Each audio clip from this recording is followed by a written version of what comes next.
श्री गोपीजन वल्लभाय नमः। विजयते श्री द्वारकाधीश प्रभु।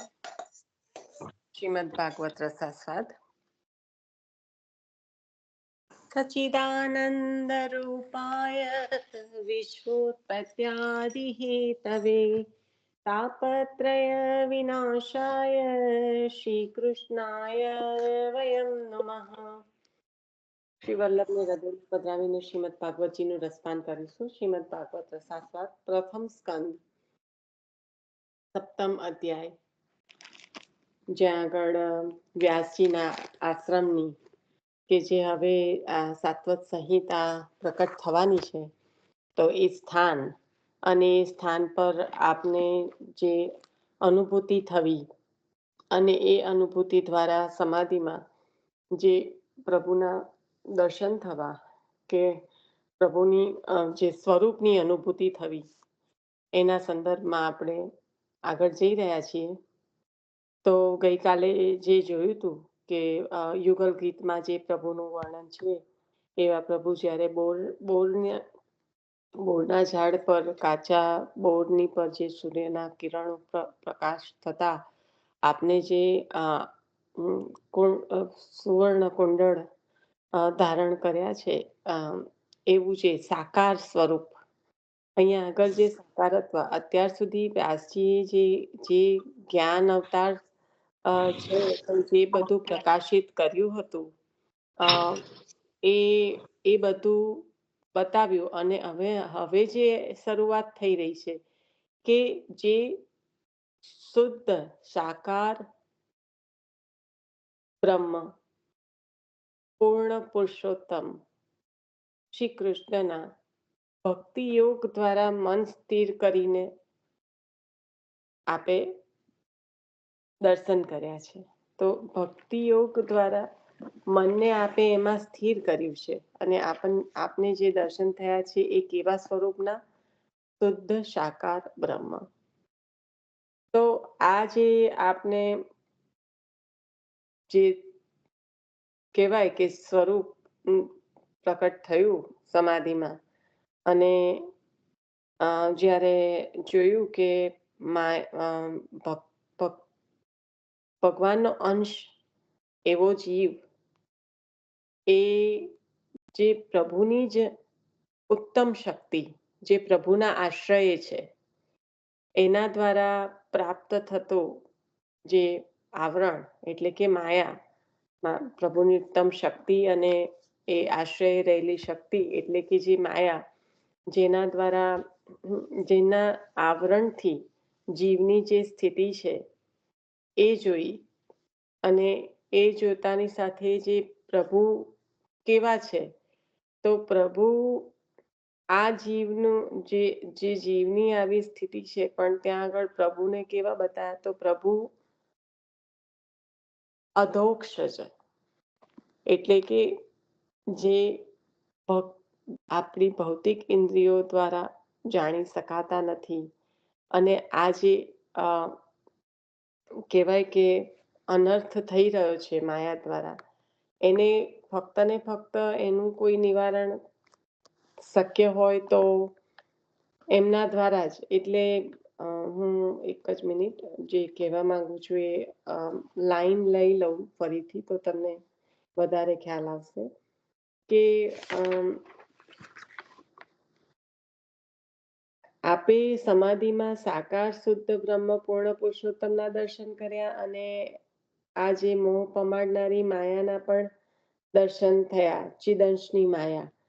તો એ માયાથી જે પ્રભુના અંશ રૂપે જીવને થતો જે મોહ છે એ જોયો,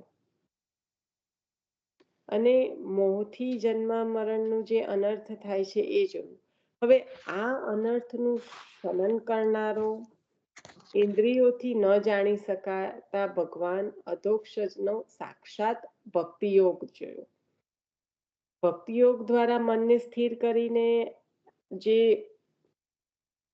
કંઈ સ્ફુરશે આપના હૃદયમાં, એ આપે સમાધિમાં આ રીતે વિચાર્યું કે ભગવાનને જે અભિષ્ટ હશે તે સ્ફુરશે, એવા વિચારથી આપે પૂર્ણ પુરુષોત્તમ જે પૂર્ણ પુરુષ પુરુષોત્તમના દર્શન કર્યા. પણ અહીંયા આગળ શું કહ્યું કે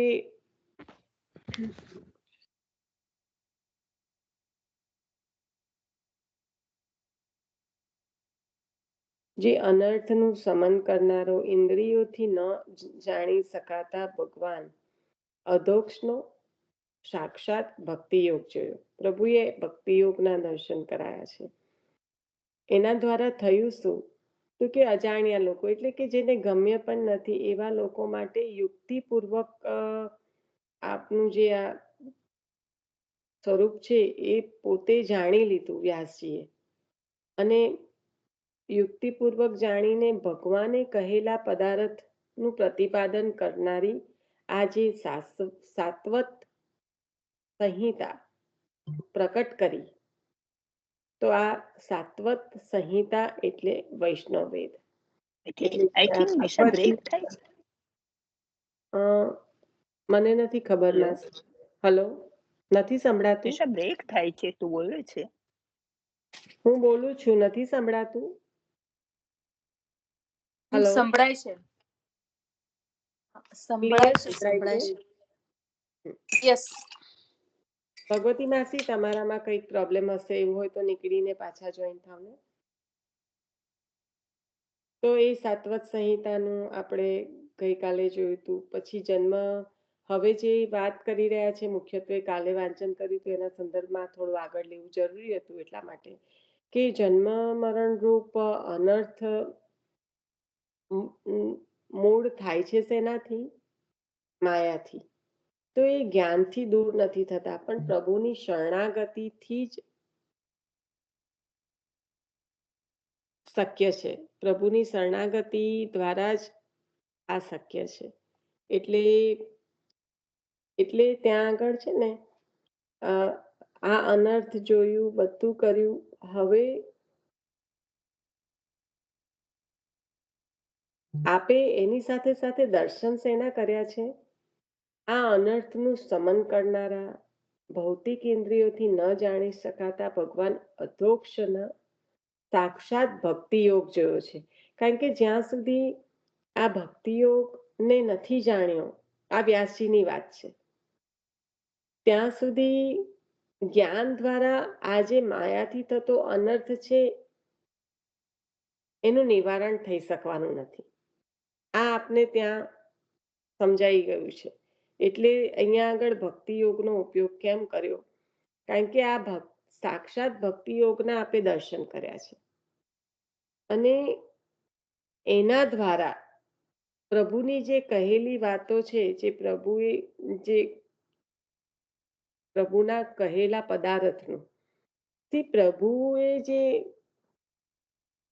પ્રભુની વાણી પણ છે, એ ક્યારે સમજાય? ભક્તિ યોગ દ્વારા. જ્ઞાન માર્ગ ને ભક્તિ માર્ગમાં મુખ્યમાં મુખ્ય તફાવત હોય તો એ આ છે. વેદમાં પણ પ્રભુની જ વાણી છે, તો એ વાણી, જે પ્રભુની વાણી છે, એને સમજવા માટેનું મુખ્ય જો કોઈ સાધન હોય તો એ ભક્તિ છે. એટલે દુબોધમ સુબોધમ જે આપણને આજ્ઞા કરી કે આપની દુબોધ વાણી સુબોધ થઈ જાય, તો એ શેના દ્વારા? સર્વોત્તમ દ્વારા. તો સર્વોત્તમમાં છે શું? સર્વોત્તમમાં શ્રી વલ્લભનું નામ. તો એ નામ દ્વારા પ્રાપ્ત શું થાય છે? પ્રભુમાં પ્રીતિ, એટલે કે ભક્તિ. વલ્લભનું આ નામ છે, એ પ્રભુમાં પ્રીતિ કરાવવા વાળું છે, તો એટલે કે ભક્તિ પ્રાપ્ત. અને જો એ પ્રાપ્ત થાય તો એના દ્વારા સઘળું જે દુબોધ છે, જે ન સમજી શકાય એવું, જે જીવ ગમ્ય નથી, એ પણ જીવને ગમ્ય એટલે કે સાધ્ય એટલે કે સુબોધ થઈ જશે. તો કહેવાનું જે તાત્પર્ય અષ્ટોત્તર શત નામમાં છે, કૃષ્ણ અજરામૃત સ્વાદ સિદ્ધિ રત્ન સંશય, તો એ આ રીતના આપણને સતીશ કાકાએ બહુ સારી રીતે સમજાવ્યું. પણ આ જે ભક્તિ એટલે કે પ્રભુમાં ઉત્તરો ઉત્તર સ્નેહની વૃત્તિ, મહાત્મ જ્ઞાન પૂર્વસ્તુ સુદૃઢ સર્વો અધિક સ્નેહ. તો આ જે સ્નેહની એક આ નામ છે, એક એક નામમાં કેટલું બધું મહાત્મ જ્ઞાન છે. આપણે જ્યારે ખાલી પાઠ કરતા હતા સમજ્યા વગર, અને હવે જ્યારે આ 108 નામના આપણે પણ વાંચન કર્યું, રાજાએ પણ ખૂબ સુંદર રીતે લીધું, અને વારંવાર જ્યાં પણ હોય ત્યાં આપણે વાગોડવાનો પ્રયત્ન કરીએ છીએ, તો એ નામમાં શું છે? મહાત્મ્ય છે, અને એનું આપણને જ્ઞાન થાય છે, અને એના લીધે ઉત્તરોત્તર પ્રીતિ વધે છે.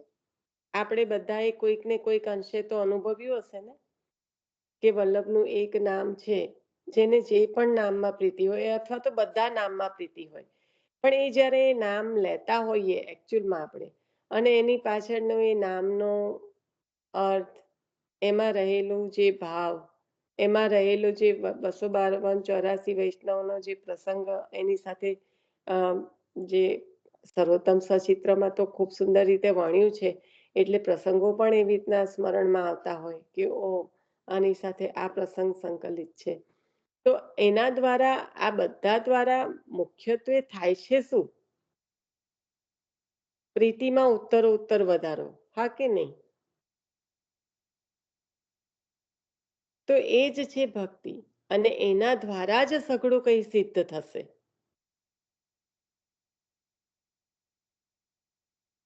એટલે જે એના એ કર્યું એમાં પ્રીતિ થઈ, તો પછી જે કંઈ સુબોધિનીજીનું પણ જો કદાચ રંચક સ્પર્શ પણ કરી શકાય, તો એ એની કૃપાથી થશે, કે ભાગવતજીને પણ સ્પર્શ કરી શકાશે તો એની કૃપાથી થશે.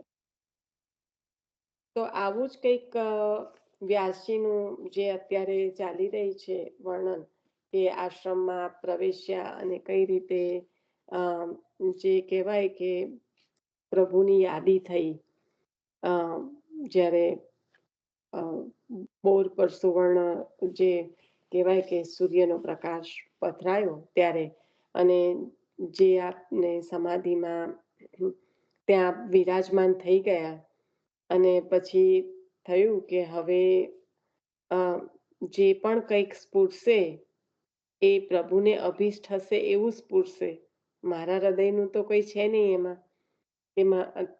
અને એવા વિચારથી આપે ભક્તિ યોગ દ્વારા અહીંયા મનને સ્થિર કર્યું છે. ચેતસ્ત પ્રવણમ સેવા, આપણે જે ગઈકાલે લીધું હતું એ. તો મુખ્યત્વે જે કંઈ પ્રાપ્ત થવાનું છે એ જ્ઞાનથી નહીં, પણ શ્રી કૃષ્ણની શરણાગતિથી જ. એટલે પૂરેપૂરું અહીંયા આગળ ભક્તિ યોગને ભાર આપવામાં આવ્યો છે.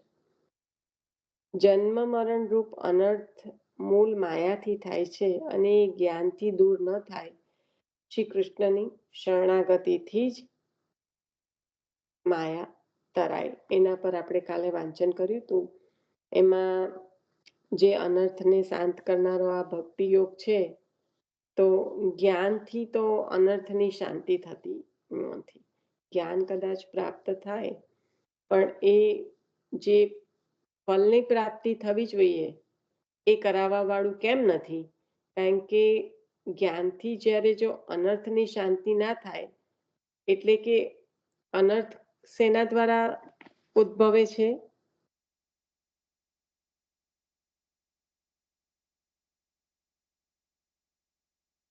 આ એક પગથિયા છે, ઉપરથી નીચે ઉતરો કે નીચેથી ઉપર ચડો, એટલા માટે હું પૂછી રહી છું. અનર્થ શેનાથી ઉદ્ભવે છે? માયાથી. માયાથી ઉદ્ભવે છે, બરાબર. હવે જ્યારે જ્ઞાનથી કહ્યું કે એ અનર્થ જે છે એ દૂર થતો નથી, બરાબર. એટલે જ્ઞાનથી અનર્થ દૂર નથી થતો, એનો મતલબ નક્કી કે જ્ઞાનથી જે માયાનું આવરણ છે એ ખસાડી શકાતું નથી. એ થઈ ગયું ને? તમે એને સમજવાનો પૂરેપૂરો 1 and 1 ટુગેધર કરો, તો જ્ઞાન દ્વારા અનર્થ, જ્યારે વ્યાસજી કહે છે કે જ્ઞાન દ્વારા અનર્થ શાંત નથી થતો, એનો મતલબ કે જ્ઞાન દ્વારા માયાનું જે આ પ્રચંડ જે માયાનો કહેવાય કે જીવની ઉપર હામી થઈ ગયેલું છે એ ખસાડી શકાતું નથી પૂર્ણ રીતે. જ્ઞાનથી થોડુંક જે કંઈ કૌચિક જ્ઞાનથી થોડુંક ફરક પડે, પણ એ જ્ઞાન તર્ક વિતર્ક કરાવવા વાળું છે. એ બુદ્ધિમાં જાય તો એ તર્ક વિતર્ક કરાવે, એના કારણે વિશ્વાસ પણ ડગી શકે. અને વિશ્વાસ ન ડગે એવું તો ક્યારે શક્ય બને કે જ્યારે કૃષ્ણની શરણાગતિ દ્રઢ રીતે હૃદયમાં ધારણ કરી હોય ત્યારે. અને એ દ્રઢતા તો ભક્તિ દ્વારા જ શક્ય બને. એટલે અહીંયા આગળ જે કહેવા માંગે છે કે જ્ઞાનથી દૂર કેમ નથી થતું, તો જ્ઞાનથી આ અનર્થ દૂર નથી થતો એનું કારણ કે જ્ઞાનથી પૂર્ણ રીતે જે માયાનું આવરણ છે એ નિવારણ કરી શકાતું નથી. એ ના થાય ત્યાં સુધી તો કંઈ પણ પ્રાપ્ત થઈ ન રહ્યું. તો આપણે ગઈકાલે જે દર્પણનું ઉદાહરણ હતો કે દર્પણ જ્યાં સુધી હોય સામે ત્યાં સુધી પ્રતિબિંબ તો દેખાતું જ રહે, અને દર્પણ ખસે ત્યારે જ એ પ્રતિબિંબ દેખાતો બંધ થઈ જાય. પણ દર્પણ નથી એ જ્ઞાનથી સિદ્ધ થતું નથી. એટલે જ્ઞાન દ્વારા એ શક્ય નથી કે દર્પણ નથી એવું બતાવવાનું. દર્પણ તો ત્યાં છે જ અને પ્રતિબિંબ તો દેખાયા જ કરશે. એવી રીતે માયા આપણને લાગેલી છે. અહીંયા દર્પણનું ઉદાહરણ માયાના સંદર્ભમાં લીધું છે કે માયા કેવી રીતે જીવની સાથે લાગેલી છે. જો આપણી સામે દર્પણ પડ્યું હોય તો આપણને એ પ્રતિબિંબ ખોટું ખબર છે કે આ સાચું નથી, આ પ્રતિબિંબ છે, તો પણ એ દેખાયા જ કરવાનું છે. એવું થાય, એવું શક્ય બને છે કે આપણે દર્પણ સામે ઊભા રહીએ અને આપણે આપણું મુખ ના જોઈ શકીએ? Is that possible? ના, રાઈટ? એટલે આ યથાર્થ ઉદાહરણ એ સંદર્ભમાં લીધું છે કે તમે દર્પણની સામે ઊભા રહ્યા હોય, તમને તમારું પ્રતિબિંબ દેખાય, તમને ખબર છે કે આ ખોટું જ છે, પણ તે છતાં તમારી આંખો સામેથી એ જઈ શકે છે ખરું? ઇઝ ધેટ પોસિબલ કે તમે એને ખસાડી શકો? ના, એ દેખાયા જ કરવાનું છે. એવી રીતના માયાનું જે આપણને ખબર છે કે આ માયા છે, આપણી સાથે લાગેલી છે, પણ શું એ દૂર થઈ શકે છે? આપણને જ્ઞાન તો છે બાકી ઘણું કે આ તો બધી માયા, કેવા વારંવાર જો કોઈને તમારે ઉદાહરણ આપવા હોય કે કંઈક સલાહ આપવી હોય તો ઘણું સારી રીતે આપણને આ સમજાય છે કે આ તો માયા છે, ના તો આવરણ છે, ને જે પણ હોય. પણ એકચ્યુઅલમાં જોવા જાવ તો એને ખસાડી શકતા નથી આપણે આપણી જીવ બુદ્ધિથી, જ્ઞાન હોવા છતાં. આ એક જ્ઞાનની બહુ મોટી વ્યથા છે કે છે સઘળું આપણી પાસે, પણ જ્યારે એનો ઉપયોગ કરવાનો ખરેખર આવે ત્યારે આપણે એને નથી કરી શકતા. તો એટલા એના સંદર્ભમાં આ દર્પણ એ માયાના સંદર્ભમાં આપ્યું કે એટલે પ્રતિબિંબ એ માયા છે. દર્પણ હોવું એ આપણું જ્ઞાન છે કે આપણને ખબર છે કે આ દર્પણ છે, એમાં દેખાતું આ પ્રતિબિંબ ખોટું છે, એ આપણું જ્ઞાન છે. પણ જે પ્રતિબિંબ છે, જે આપણી સાથે લાગેલું છે, જેનો આપણને કોઈ કહેવાય ને કે કોઈ આપણી પાસે શોર્ટકટ નથી, એ આપણને સંપૂર્ણ રીતે દેખાયા જ કરે છે. તો આપણી જોડે જે આ લાગેલું છે એ જ્ઞાનથી દૂર થઈ શકતું નથી. એટલે અહીંયા આગળ જ્યારે દર્પણ અને પ્રતિબિંબ એનું જે ઉદાહરણ લીધું છે તો એ સંપૂર્ણ એ રીતે કે માયા અને એનાથી ઊભું થતું આવરણ, એનાથી ઊભું થતું જે કંઈ આપણને ખબર છે કે આ ખોટું છે, તે છતાં આપણે એને ચીટકીને રહીએ છીએ. એનાથી ઊભું થતું આવરણ એ પ્રતિબિંબ. એટલે માયા એ દર્પણ જે આપણી સામે જ છે, ખબર છે કે આ દર્પણમાંથી રિફ્લેક્ટ થતું પ્રતિબિંબ છે, એટલે કે માયા દ્વારા ઊભો થતો આ મોહ છે તે છતાં એનું નિવારણ થઈ શકતું નથી. સમજમાં આવી ગયું કે અહીંયા દર્પણનું એક્ઝામ્પલ કઈ રીતે આપ્યું છે, દર્પણ અને પ્રતિબિંબનું. તો દર્પણ શું છે અને પ્રતિબિંબ શું છે?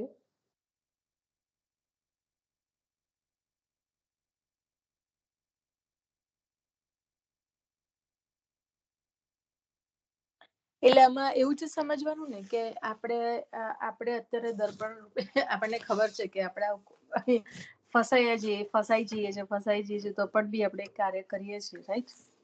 હા, એટલે દર્પણ અને પ્રતિબિંબ. તો દર્પણ એ શું છે કે ચલો આ માયા છે, આપણી સામે માયા તો છે ને છે, એવું આપણને જ્ઞાન છે. એવી રીતના આપણને ખબર છે કે આ દર્પણ તો છે ને છે જ, બરાબર? તો હવે આ દર્પણ અને માયા એને સાથે લઈને ચાલો તો કે માયાનું તમને જ્ઞાન તો છે જ, એવી રીતના દર્પણનું જ્ઞાન છે. પણ દર્પણમાંથી ઉત્પન્ન થતું જે પ્રતિબિંબ, દર્પણ શું કરે છે? એક પ્રતિબિંબ ઊભું કરે છે, બરાબર?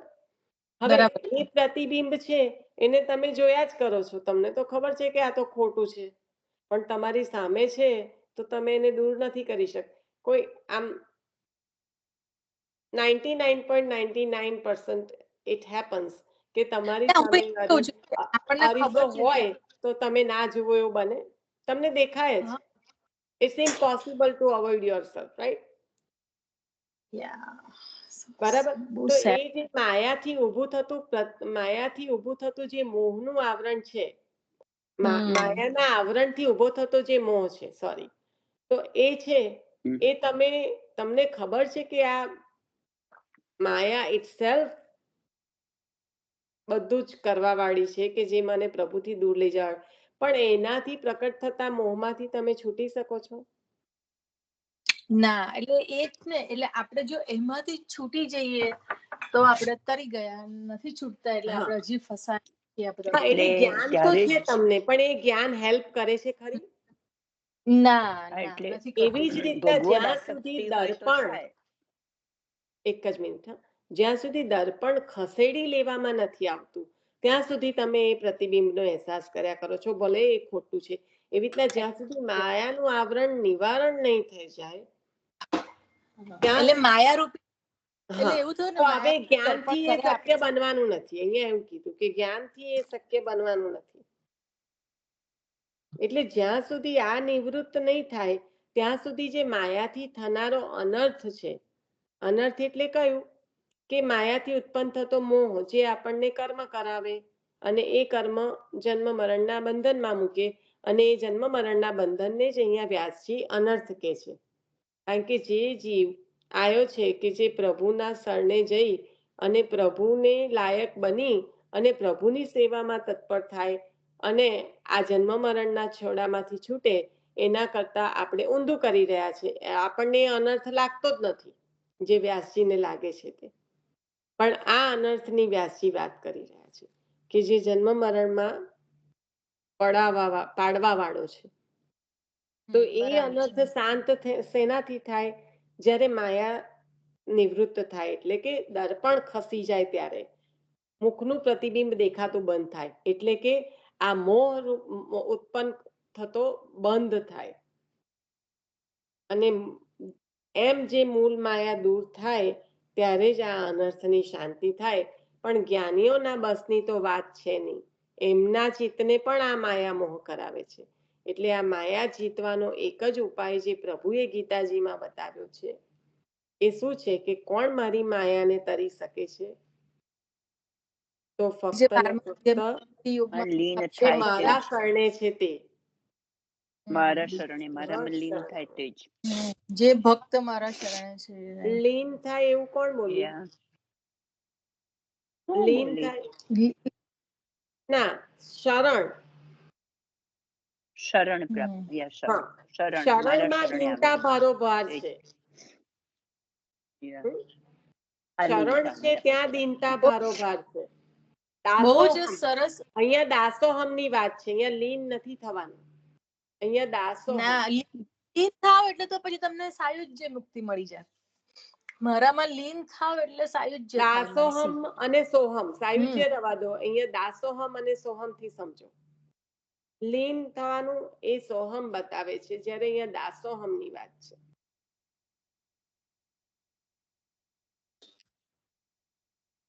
હમ?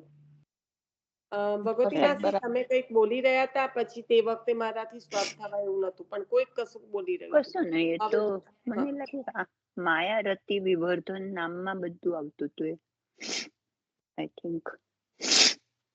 મને નથી સ્મરણમાં. હા, યા આવતું હશે, પણ મને અત્યારે નથી એનો સંદર્ભ ખ્યાલ ના તો exact. કન્ટિન્યુ કર ને તું. હા Yeah. હા, કારણ કે નામનો જે મીનિંગ જોવા જઈએ તો યથાર્થ બેસે જ છે કે એનું વિવર્તન કરાવે છે માયાથી ઉત્પન્ન થતી રતિનું, કારણ યા કે તો યા જ શક્ય બને.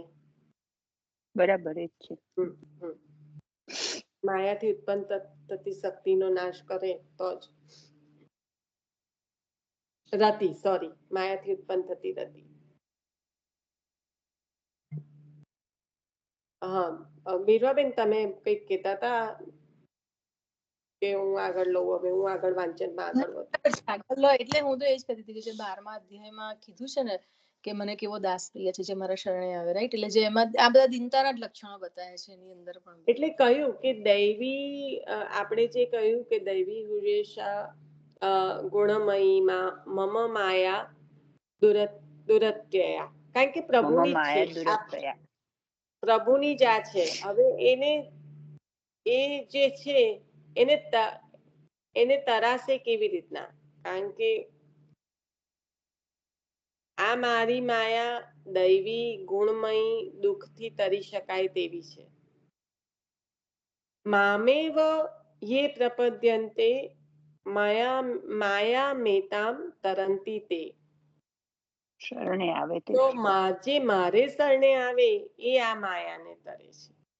હવે આમાં મામેવ, તો એ વકાર જે આપ્યો છે, તો આપ જ ગીતાજીના વક્તા છો, સ્વયં શ્રી પ્રભુ.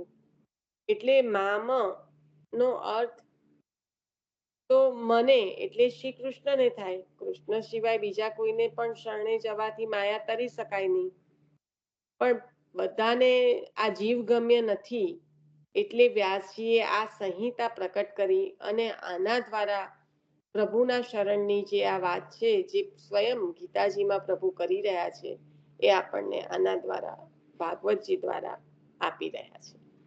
મૂળ અહીંયા સુધી આપણે કાલે વાંચન કર્યું હતું. જે રીતે હું કહેતી હોઉં છું કે કોઈ વૈષ્ણવ પધરાયા હોય, નામ પધરાયા હોય, જરૂરથી લેજો.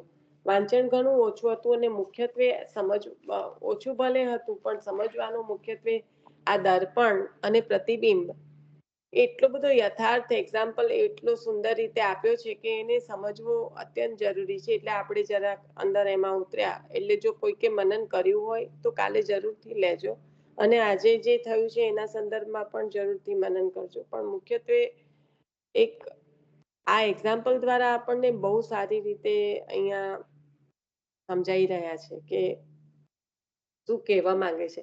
અનઅવોઇડેબલ જે સિચ્યુએશન છે આપણી પાસે, એ ફક્ત ને ફક્ત આ પ્રભુના શરણથી જ શક્ય બનશે, એને રંચક પણ ખસાડવાનું.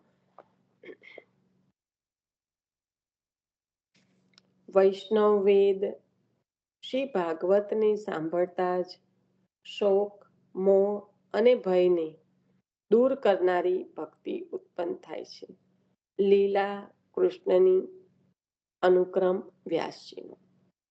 તો આ ભક્તિ સ્વતઃ, ભક્તિનું જે કહેવાય કે આમ પ્રભાવ, તો ભક્તિ સ્વતઃ જ શોક, મોહ અને ભયને દૂર કરનારી છે. એટલે જો એ આપણે આમાં જ કેટલા વૈષ્ણવો પધારે આટલા એક સેન્ટેન્સમાં જ. કારણ કે જે વૈષ્ણવો છે,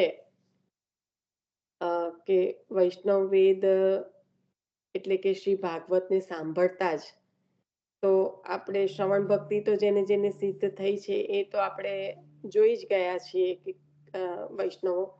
પણ આ જે પ્રભાવ છે કે આ ભાગવતજીના શ્રવણ દ્વારા ભક્તિ જે ઉત્પન્ન થાય છે એ કેવી છે? તો એ શોક, મોહ અને ભયને દૂર કરનારી છે.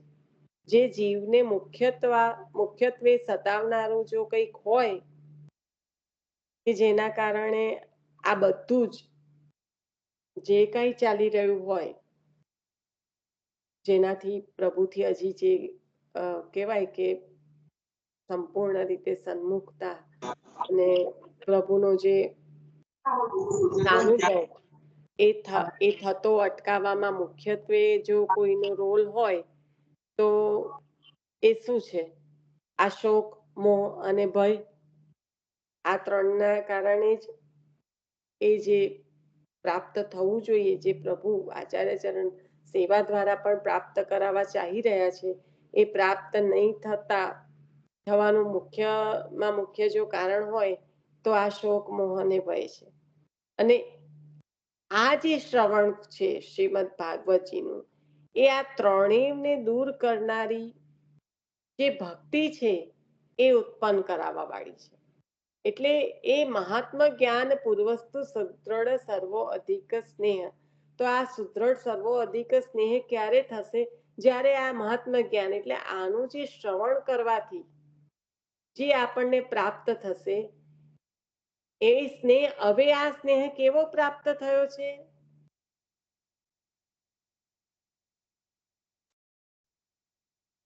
કે જેમાંથી સુદ્રઢ કેમ થયો? કારણ કે એમાં શું નથી? એમાં ભય નથી, શોક નથી, મોહ નથી. આ સ્નેહ સુદ્રઢ થયો કેવી રીતે? મહાત્મા જ્ઞાન પૂર્વક સુદ્રઢ સર્વોધિક સ્નેહ બોલ્યા આપણે, બરાબર, પણ આ સુદ્રઢ સ્નેહ આવ્યો ક્યાંથી? એવું તો શું પ્રાપ્ત થયું? તો કે આ શ્રીમદ ભાગવતજીનું શ્રવણ, કે જેનાથી શોક, મોહ અને ભયને દૂર કરનારી ભક્તિ ઉત્પન્ન થઈ. હવે જે શોક, મોહ અને ભયને દૂર કરે અને એના પછી જે ભક્તિ એટલે કે જે સ્નેહ થાય, તો એ સ્નેહ ઉત્તરોત્તર વધે ને વધે અને પછી એ સ્નેહ આસક્તિમાં પરિણમે, આસક્તિ વ્યસનમાં અને વ્યસન ફલની પ્રાપ્તિ કરાવવા વાળું હોય. એટલે લીલા કૃષ્ણની, અનુક્રમ વ્યાસજીનો. આ આપણું હેડિંગ છે. કેટલા વૈષ્ણવો પધારશે, જે આપણે વાંચનમાં તો આગળ વધ્યા પણ નથી, પણ એટલું સુંદર રીતે એક હેડિંગમાં જ એટલું બધું કહી દીધું કે વૈષ્ણવ વેદ એટલે કે શ્રીમદ ભાગવતને સાંભળતા જ શોક, મોહ અને ભયને દૂર કરનારી ભક્તિ ઉત્પન્ન થાય. લીલા શ્રી કૃષ્ણની, અનુક્રમ વ્યાસજીનો. વાંચનમાં આગળ વધીએ. આનું શ્રવણ માત્ર કરવાથી પરમ પુરુષ પુરુષોત્તમ ભગવાન શ્રી કૃષ્ણમાં શોક, મોહ અને ભયને દૂર કરનારી ભક્તિ ઉત્પન્ન થાય છે. પ્રભુમાં કેવી ભક્તિ ઉત્પન્ન થાય છે? તો કહે છે શોક, મોહ અને ભયને દૂર કરનારી. શોક રજોગુણનું કારણ છે, મોહ તમોગુણથી થાય છે અને ભય સત્વગુણથી લાગે છે. તે ત્રણેય દૂર કરનારી ભક્તિ છે. તેનાથી અનર્થ નિવૃત્તિ તો થાય જ. ભક્તિ થાય ત્યાં સુધી ભાગવત સાંભળવું જોઈએ. ભક્તિ હોય તો શોક, મોહ, ભયને હૃદયમાં સ્થાન મળે નહીં. કહ્યું શોક એ રજોગુણનું કારણ છે, મોહ તમોગુણથી થાય છે અને ભય એ સત્વગુણથી લાગે છે. તો આ ત્રણેયને દૂર કરનારી ભક્તિ છે. હવે આ ત્રણેય ઉત્પન્ન ક્યાંથી થયા?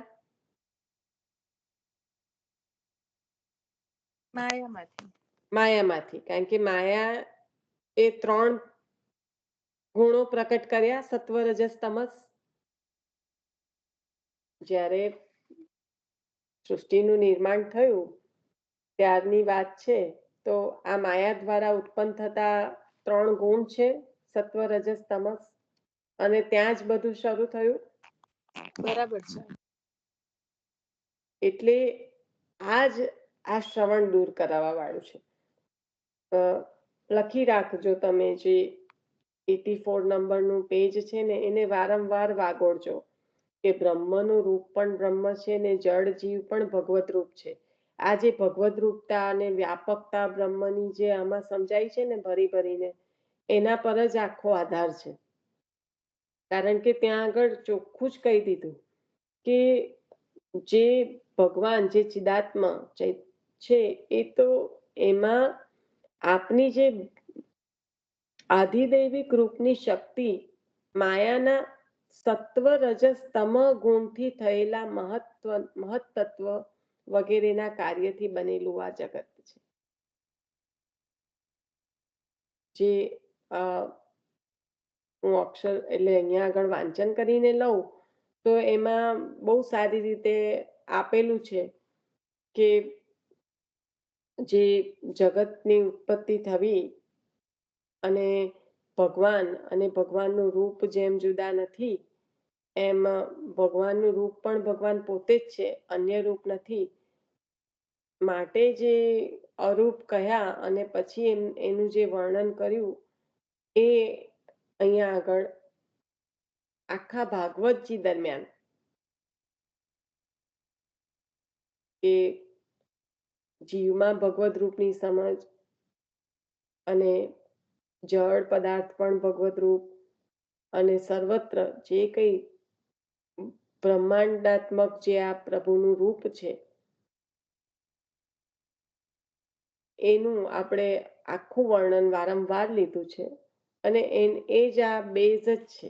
કારણ કે આ બધું છૂટું છૂટું પાડીને પ્રથમ સ્કંદ દ્વિતીય સ્કંદ એવી રીતે જોવા જશો તો નહીં ભાગવતજીને જે હૃદયમાં ઉતારવાનું છે એ નહીં કરી શકો.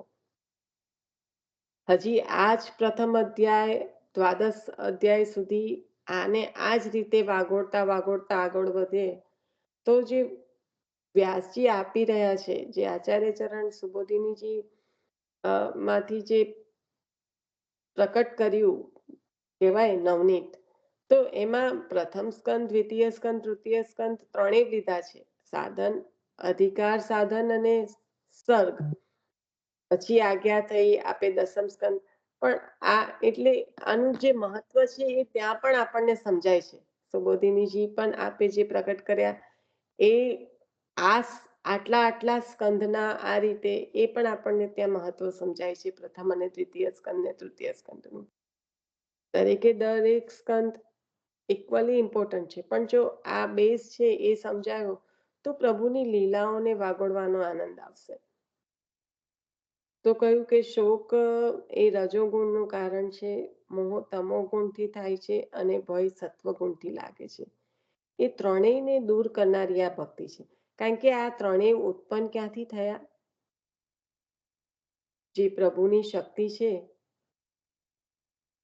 માયા, એ સત્વ રજસ તમ ગુણથી થયેલા છે. આધિદૈવિક રૂપની શક્તિ માયાના આ ત્રણેય ગુણ છે.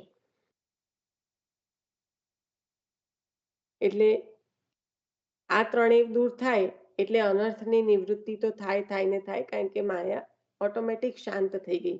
ત્યાં આગળ ભક્તિ થાય ત્યાં સુધી ભાગવત સાંભળવું જોઈએ. ભક્તિ હોય એટલે હૃદયમાં આ ત્રણેયને સ્થાન મળશે નહીં. કોને? શોક, મોહ અને ભય. એટલે કે રજ, તમ અને સત્વ. એ ત્રણેય ગુણ જે લાગેલા છે એ દૂર થશે. અને એને કોણ દૂર કરશે? ભક્તિ. આપણે જોઈએ માણસ માત્રમાં આ ત્રણેય ગુણ ખૂબ જ હાવી કરેલા હોય છે. કોઈને કોઈ પ્રકારે શોક કે કોઈને કોઈ પ્રકારે મોહ કે કોઈને કોઈ પ્રકારે ભય, એ બધું ત્રણેય જીવની સાથે ચોંટેલું જ હોય છે, લાગેલું જ હોય છે કોઈ પણ રીતે ઓછા વધતા પ્રમાણમાં. વ્યાસજીએ એ સંહિતા પોતાના પુત્ર નિવૃત્તિરત મનનશીલ શ્રી સુખદેવજીને અનુક્રમ કરીને ભણાવી. વ્યાસજીએ એ સંહિતા પોતાના પુત્ર નિવૃત્તિ રથ મનનશીલ શ્રી સુખદેવજીને અનુક્રમ કરીને ભણાવી. મનનશીલ છે અને નિવૃત્તિ રથ છે, એટલે સંપૂર્ણ વૈરાગ્ય દ્રઢ થયેલો છે. એના સંદર્ભમાં અનુક્રમ્ય શબ્દથી અનુક્રમ કરીને અથવા અનુક્રમ પ્રમાણે અર્થ થાય. આ શ્લોક નથી આપેલો, એટલે ખાલી અહીંયા જે શબ્દ છે એના સંદર્ભમાં કહી રહ્યા છે. રંગ અને રંગોળીની ડિઝાઇન પ્રભુના પુરવણી વ્યાસજીની. તો કેમ એવું કીધું અનુક્રમ્ય કહીને? કે અનુક્રમ કરીને શબ્દથી અનુક્રમ્ય શબ્દથી બતાવ્યું કે અનુક્રમ કરીને અથવા તો અનુક્રમ પ્રમાણે, જે અર્થ કાઢવો હોય તે. તો કહ્યું કે રંગ અને રંગોળીની ડિઝાઇન પ્રભુની અને પુરવણી વ્યાસજીની. ફૂલ, દોરો, સોય સગડું ભગવાનનું. માલાની ગૂંથણી વ્યાસજીની. બધું સાધન સામગ્રી પ્રભુનું, કારણ કે લીલા બધી પ્રભુની છે, પણ એને જે ગોઠવવાની પ્રક્રિયા છે એટલે કહ્યું કે ગૂંથણી વ્યાસજીની. કલા સાહિત્ય પ્રભુનું, કલાકાર વ્યાસજી. લીલા અને સ્વરૂપ પ્રભુના, રજૂઆત ક્રમ વ્યાસજીનો. અથવા સમાધિમાં જ ક્રમ પણ જોયો, તે ક્રમે શ્રી શુકને ભણાવ્યું. સમાધિમાં ક્રમ જો એ સંપૂર્ણ પ્રભુની જ એનાથી છે, એટલે કહી દીધું કે અથવા સમાધિમાં જ ક્રમ પણ જોયો. વ્યાસજીને કંઈ ગોઠવવું પડ્યું પણ નથી, સમાધિમાં જ એ ક્રમ પણ જોયો છે અને એ જ ક્રમે શ્રી સુખદેવજીને ભણાવ્યું. રંગ પૂરેલી તૈયાર રંગોળી જ પ્રભુએ દીધી, વ્યાસે જગતમાં રજૂ કરી. વ્યાસજી ભાગવતના દ્રષ્ટા છે, સંયોજક કે નિર્દેશક છે. લીલા વિષ્ણુની એટલે કે પૂર્ણ પુરુષોત્તમની વ્યક્ત કરી. વેદ વ્યાસે વિષ્ણુની જ્ઞાન કલાએ. વેદ વ્યાસ કોણ છે? સ્વયં પ્રભુની જ્ઞાન કલા અવતાર. એટલે કહ્યું કે લીલા વિષ્ણુની પુરુષોત્તમની, કૌંસમાં લખ્યું છે પુરુષોત્તમની, એટલે લીલા વિષ્ણુની એટલે કે પુરુષોત્તમની વ્યક્ત કરી વેદ વ્યાસે એટલે કે વિષ્ણુની જ્ઞાન કલાએ. વિસ્તાર કર્યો વૈષ્ણવે એટલે કે શિવ અવતાર શ્રી શુક. શ્રી સુખદેવજી જે સ્વયં શિવજીનો અવતાર છે, એટલે ત્યાં વૈષ્ણવે કહ્યું, કારણ કે પ્રથમ વૈષ્ણવ સુખદેવજીને વૈષ્ણવ શ્રી શિવજીને કહ્યા છે આચાર્ય ચરણે. તો અહીંયા શિવજીનો અવતાર રૂપ શ્રી સુખદેવજી છે, એટલે કહ્યું કે લીલા કોની છે? વિષ્ણુની, પુરુષોત્તમની. એ લીલા વ્યક્ત કોણે કરી છે? તો સ્વયં વિષ્ણુએ, એટલે કે વેદ વ્યાસજી જે વિષ્ણુની જ્ઞાન કલા અવતાર છે. અને એનો વિસ્તાર કોણે કર્યો છે? તો કે વૈષ્ણવે, એટલે કે શિવજીનો અવતાર રૂપ શ્રી સુખદેવજી મહારાજે. લીલા ભગવાનની જોઈ, લીલા ભગવાનની જોઈ ભગવદ અવતારે, ગાઈ ભગવદ ભક્તે. જે અગેન પ્રભુનું અવર સ્વરૂપ છે. તો જે આ કહેવાય કે જ્ઞાન કલા અવતાર, અને એમાંથી પણ પાછું ભક્તિ, જે શિવજી જે વૈષ્ણવનું સ્વરૂપ છે.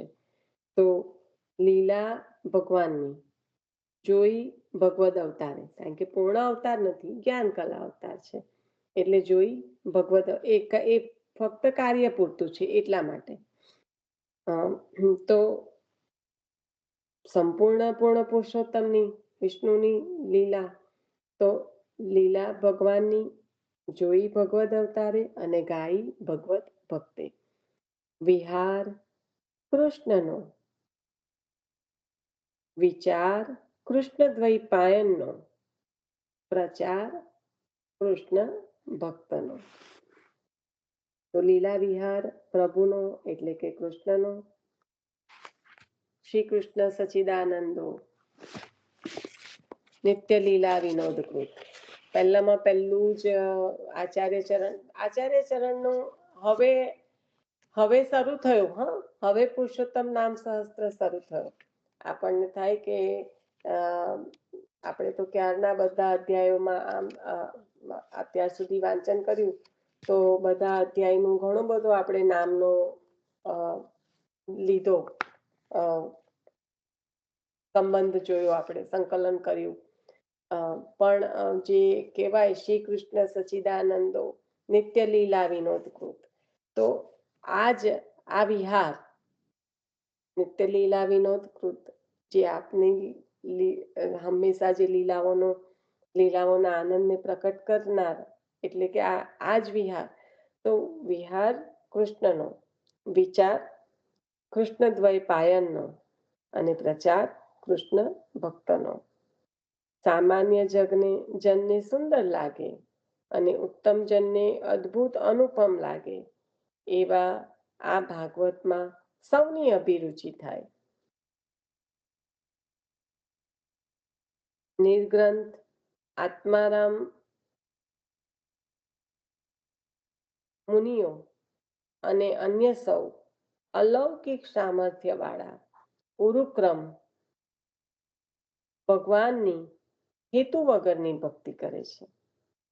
આ જે અહેતુકિક જે નિષ્કામ ભક્તિ જે આચાર્ય ચરણે આપી, એનું અહીંયા આગળ એ રીતે કહે છે કે જે નિર્ગ્રંથ એટલે કે આત્મારામ, જેને સંબંધ અંશ અને અંશીનો પૂર્ણ રીતે જ્ઞાત છે, એવા આત્મારામ મુનિઓ અને અન્ય સૌ અલૌકિક સામર્થ્ય વાળા ઉરુક્રમ ભગવાનની હેતુ વગરની ભક્તિ કરે છે. ભગવાનના ગુણો પ્રવૃત્તિ રૂપ છતાં નિવૃત્તિ સ્વભાવ વાળા છે, પરમાનંદ રૂપ છે અને જ્ઞાન રૂપ છે. તેથી જ કોઈ પણ સ્થળે આસક્ત હોય એને ભગવાનના ગુણોમાં આસક્તિ થયા વિના રહેતી નથી. ખૂબ સુંદર વાર્તા પ્રસંગ અહીંયા આગળ કનેક્ટ થાય છે. હું હમણાં નથી લેતી, પણ એને આ વાક્યને હું ફરી રિપીટ કરીશ એટલે તમને લોકોને પણ પ્રતીત થશે. તો કહ્યું કે આ અહેતુકિક પ્રભુની ભક્તિ કરવા વાળા જે આ મુનિઓ છે, એ ભગવાનના ગુણો જે છે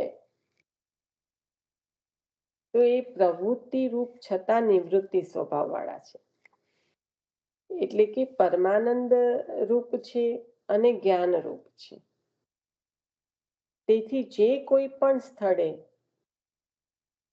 આસક્ત હોય, તેથી જે કોઈ પણ સ્થળે આસક્ત હોય એને ભગવાનના ગુણોમાં આસક્તિ થયા વિના રહેતી જ નથી. કારણ કે પ્રભુનું સ્વરૂપ એવું છે. આપ કહેવાય ને કે ભગવાનના ગુણો પ્રવૃત્તિ રૂપ છતાં, કારણ કે કોઈ પણ પ્રકારની લીલા પ્રકટ કરે છે ગુણો દ્વારા, એટલે પ્રવૃત્તિ રૂપ છતાં નિવૃત્તિ સ્વભાવ વાળા છે, પરમાનંદ રૂપ છે. એટલે એ લીલામાંથી ફક્ત ને ફક્ત આનંદ રસ જ પ્રકટ થાય છે. અને જ્ઞાન રૂપ છે, જે મહાત્મા જ્ઞાન દ્વારા નિરોધ સિદ્ધ થયો. કારણ કે આનંદ રૂપ છે, એની સાથે સાથે બ્રજભક્તોને અવતાર કાળમાં પગલે પગલે એ જ્ઞાન કરાવ્યું છે. કેમ? તો કે જે અધ્યાસ હતા એની નિવૃત્તિ માટે. તો પરમાનંદ રૂપ છે અને જ્ઞાન રૂપ છે. તેથી જે કોઈ પણ સ્થળે આસક્ત હોય એને ભગવાનના ગુણોમાં આસક્તિ થયા વિના રહેતી જ નથી. અન્યત્ર આસક્ત હોય તેને પણ ભગવાનમાં આસક્તિ થાય છે. હવે પછીનું આપણે ફરી વખત લઈશું. આ તો ટાઇટલ હતું, અન્યત્ર આસક્ત હોય તેને પણ પ્રભુમાં આસક્તિ થાય છે. અહીંયા સુધીનું જે વર્ણન છે મુખ્યત્વે પ્રભુ, વેદવ્યાસજી અને શ્રી સુખદેવજી મહારાજ એનું ત્રણેયનું સ્વરૂપ બતાવ્યું અને જે ભાગવતજીમાં કઈ રીતે છે એ અહીંયા આગળ આપણને ખૂબ સુંદર રીતે બતાવ્યું. તો એના પર મનન ચિંતન કરજો. આગળનો ક્રમ આપણે ફરી લઈશું. શ્રી વલ્લભાદેશ કી જય. આશરો લઈ લેજો.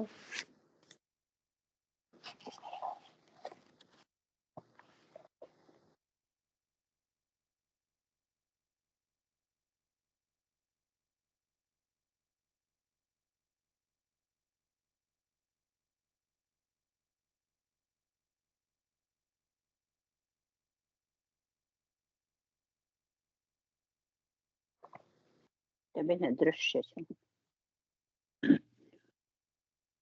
ચઢઈને ચરણ ઘેરો ભરોસો, ડળઈને ચરણ ઘેરો. શ્રી વલ્લભ નખ ચંદ્ર જટાભિન, સબ જગમાં જ અંધેરો ભરોસો, ડળઈને ચરણ ઘેરો. साधन और नहीं अकल में, जाशो होय निवेरो. दूर सहा कहे द्विविध आदरो, बिना मोलक चेरो भरोસો. ચઢઈને ચરણ ઘેરો ભરોસો, ચઢઈને ચરણ ઘેરો. શ્રી વલ્લભાદેશ કી જય. સર્વ વૈષ્ણવને જય શ્રી કૃષ્ણ. જય શ્રી કૃષ્ણ. જય શ્રી કૃષ્ણ. હરે વૈષ્ણવને જય શ્રી કૃષ્ણ. કાલે છે. હરે વૈષ્ણવને જય શ્રી કૃષ્ણ. 11 નું વ્રત કાલે કરવાનું છે. 11 આજે છે પણ વ્રત કાલે છે. ના ના આપણે પેલું વાંચન એ તો મને સમય હોય હરે ત્યારે હું વૈષ્ણવને તમને જય શ્રી કરું કૃષ્ણ. છું. કઈ જય વાંધો શ્રી નહીં. કૃષ્ણ. હા વ્રત કાલે હું કરવાનું સમય છે. કરું. હા હા ઓકે પણ વાંચન તો ખાલી મને છે ને રિંગ મારી દેજો. વાંચન ચાલો તમે રિંગ કરજો, મેસેજ કરજો. એ છે ને શ્રી વલ્લભ પર મેસેજ જાય છે બધાને. શ્રી Okay, વલ્લભ નો મેસેજ જતા રહેજો અને Okay. મોસ્ટલી બનશે અત્યારે ત્યાં સુધી તો બુધવારે કાલે છે. થશે. મને બુધવારે થોડોક વધારે ફાવતું હોય છે કઈ વાંધો એટલે બુધવાર છે, 11 ભવજીના સત્સંગમાં આપણે એટલે નથી જોતા. જય શ્રી કૃષ્ણ. આપણે મોટા ભાગે બુધવાર જોતા હોઈએ છીએ કારણ કે એ દિવસ તો નથી મારા તેમ દિવસ. નો પ્રોબ્લેમ. બુધવારે છે, ત્યારે ભવજીએ કીધું હા તેના વ્રત બુધવારે 11 જ નો ઉપવાસ કરવાનું કર્યો છે. હોય તો ટિપ્પણીમાં લખેલું જ છે. એકાદશી વ્રત હા, છે ને ભવજીએ પણ કાલે કીધું. છે. હા આમ 11 આજે છે પણ આપણે ઉપવાસ કાલે કરવાનો છે. કરવાની કાલે. જય શ્રી